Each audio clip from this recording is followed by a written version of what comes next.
Welcome again. Vickie here from Pigtown, and welcoming into the pod is Abbie from the National Trust. Hey Vickie. Bore da. Bore da. Well, here we are, and I feel like, you know, this is a kind of place that the National Trust would like to be, you know. I envision the National Trust in such a place with our lovely foliage. If only our ranger base was like this. Isn't it? Well, we need more of like a woman's touch in there, I think. So we need more women rangers. Yes. How did you get into being a ranger? Well, very much by accident. It wasn't something that I planned, but being local to the area, I grew up being around the mountains. I'm just on the foothills of the Carneddau. And yeah, I'm just so fortunate to have my dad who always took me out fishing and just sort of being out in nature. So it's something that I guess I always took for granted, but then through my work as a ranger and seeing how transformative it is for people to experience being outside in nature and in natural spaces, it's something that's really important to me, to give those opportunities to people. Yeah, I guess we live in such a beautiful area that it's hard to imagine that people don't have that at their doorstep. We're so kind of like blasé, like I literally can go to the beach in 5 minutes and go up a mountain, me showing off, you know, but it's just like part of your psyche that to have these things and have this beauty around you all the time and have it so close at hand, whereas most of the country don't live in places like that. That's and true. Have to sort of think about going to those kind of places. Yeah, I had to move away for university to then move back and be like, wow, were these mountains always here? Like, how lucky are we? But yeah, no, it's incredible getting to work with you with school kids as part of like our ranger job and just giving them opportunities to be out, whether that's up on the midnight, traipsing through bog and just having those cathartic experiences, having the wind and rain lash in your face and just creating those memorable moments for people. I mean, your job is so diverse. Like, I'll speak to you and you'll be like, oh, I was wrangling ponies today. And the next day you're talking about constriction. It's huge, isn't it? Yeah, it's incredibly varied. I didn't ever imagine what it could be like, but yeah, 1 minute, because the National Trust are quite big landowners, and so we have all those landowner responsibilities. So that's fixing footpaths and stiles and bridges and that kind of thing. So creating physical infrastructure for people to access the countryside, but also on an intellectual level where, you know, we take people out for guided walks and have that interaction with communities and just making sure that we're present and that, we give opportunities for people to enjoy where they are and explore their local landscape and give people ownership of that.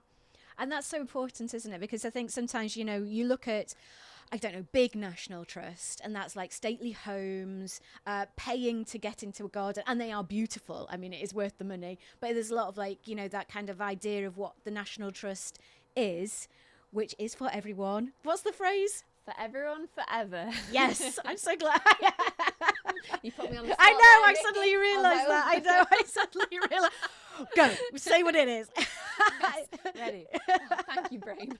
Yeah. But I mean, like, yeah, so you've got like the national, you know, got beautiful properties around here. I mean, we have got National Trust membership and have done for like the whole time that I've lived here, which is a long time now. But you know, we've got that, and that's maybe what people imagine that the trust is. But it's so much more than that. There's this whole other side that you're part of. Yeah, I mean, for me, especially in the past few years, having experience working as a ranger pre-COVID and post-COVID, seeing people discover Eryri for many people the first time, from some of the bigger cities or even people locally going up to Cymru for the first time, for example, and just being able to witness how grateful people were when the mountains so-called reopened, and just seeing how much it meant to people. And, you know, what more could a ranger want to see people be in awe of the landscape that they're in, and no words needing to be said, but just, you know, sitting by Llanidwal and just taking in the incredible Gladera mountains and just, having that feeling of awe and, just what that can do for your mental health is, Well, I think in a way, I mean, it was a terrible thing that happened with COVID, but in a way it was a moment when we all realize the things that we really valued, like the arts. Like we were all trapped in our homes with just the telly for company, listening to music, being able to I don't know, pick up a pencil and just draw something just for fun. And then not being able to access outdoor spaces, you suddenly realize what you're missing. Definitely. And it was at a moment to kind of, as you say, when the mountains opened again, the borders lifted, and people were able to sort of move around and really appreciate that. Definitely. And it was just the lucky few, I guess, that amongst us that could just walk up a country lane as part of our hours mandated walk or whatever. That isn't everybody's life. So to have that, I mean, it'd be interesting for you. This is me putting you on the spot again. Go, Abbie. Right? So when you mentioned before, like people coming in and they're coming up to our area and like to the lanes that are really popular, like, and we've got so many ways of accessing, like where can we go on, say, Instagram. You can like find a million people posting about things in the area, and that makes certain places like really popular, maybe over popular. So you go and you maybe don't have like the experience you were hoping for because you went on a like bank holiday Monday and you're fighting to get to the top, but tell me like quietly, just amongst us, don't tell anyone. Like, tell me another place, a couple more places that you think are lovely that maybe don't get the love that.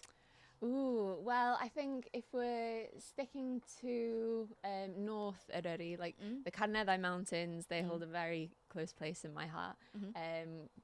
Privileged to work on there and grew up in their shadow as well. So any of those ranges, like, that's what I love most about the Carneddau and Glyderau Mountains, is that if you're lucky enough not to go on a bank holiday, you can feel like those mountains are yours for a short space of time.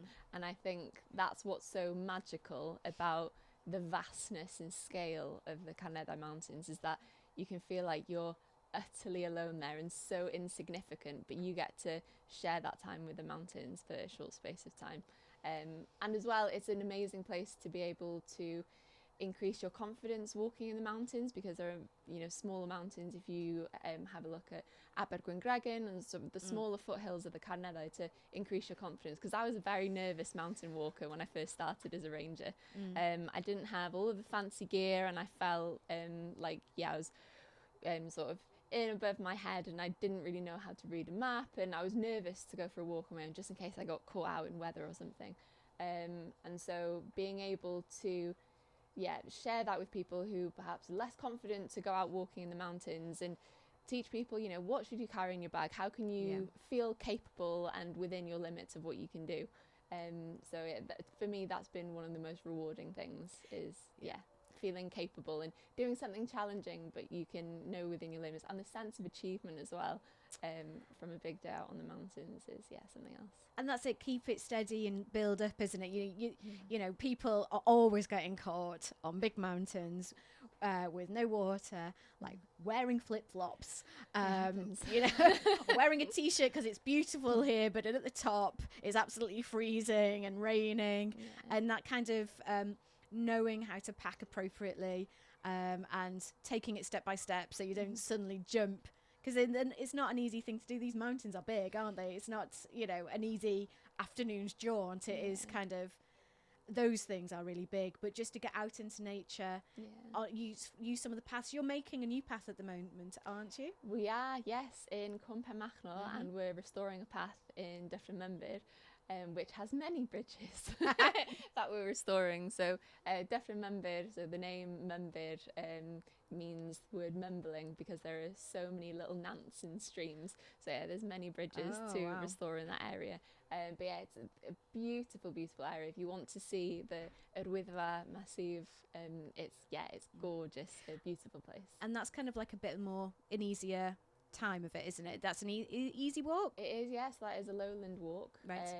It was created by the late Esme Kirby, who was the founder of the Snowdonia Society. So in her memory, we're making sure that we restore this footpath, and it'll be available for people. It's a very popular area with DAV groups, for example. So it's a brilliant lowland walk. There's not much height gain there, but the views are incredible. And if we wanted to go on walks like that, has the Trust got any links on their page to sort of like starter walks? Yeah, so the Trust and the National Park as well have some brilliant walks on their website, and they rated them in terms of accessibility as well. Right. So yeah, check both websites, and you'll be able to find a walk that suits you.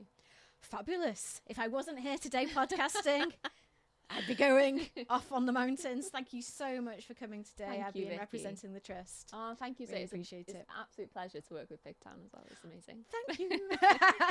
Take care. Thank you. Bye. Bye-bye.